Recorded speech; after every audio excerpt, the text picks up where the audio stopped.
Milé, úspěšné, ale úzkostné a vyčerpané ženy. Víte, jak se zbavit úzkostí během 20 hodin, aniž by se vám vracely? Jmenuji se Iva Osolová a kdysi jsem na tom byla úplně podobně. Probouzela jsem se v noci s obavami o mých blízký. Zachvacela mě panika, že se jim něco stane. Měla jsem strach, že to nezvládnu. Bála jsem se, co kdy přijde. Svíraly mě děsivý, tíživý myšlenky, moc jsem to nechápala. A když pak v noci záchvat přišel, třásla jsem se, bušilo mne srdce. Myslela jsem, že dostanu infarkt. Vůbec jsem to neměla pod kontrolou. Nemohla jsem pak usnout. Bála jsem se, že to zase přijde. No a druhý den jsem byla vyřízena. Takhle dál už jsem nemohla. Začala jsem tak běhat, snažila jsem se večer před spaním relaxovat ve vaně.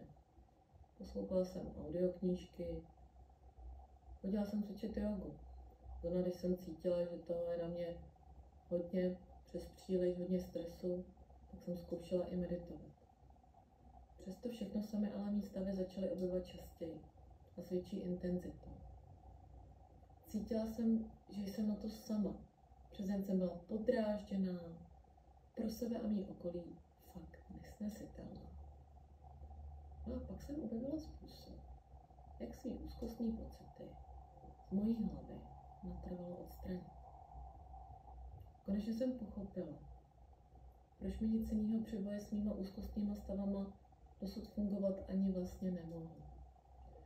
No je to totiž stejné, jako kdybychom se chtěli při vodovodní havárii například zbavit kapající vody ve svém bytě, aniž bychom ale opravili tu samotnou příčinu havárie.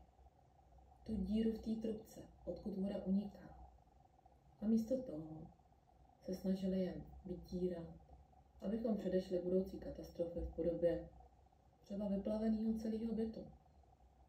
No a přesně stejně to funguje i s našimi úzkostnými pocitami a se strachama. No nestačí se totiž naučit zmírňovat jejich příznaky nebo se nepříjemným stavům snažit vyhýbat úplně. Ono je nutné je opravit přímo tam, kde vznikají. A tak, aby neměli potřebu se vracet.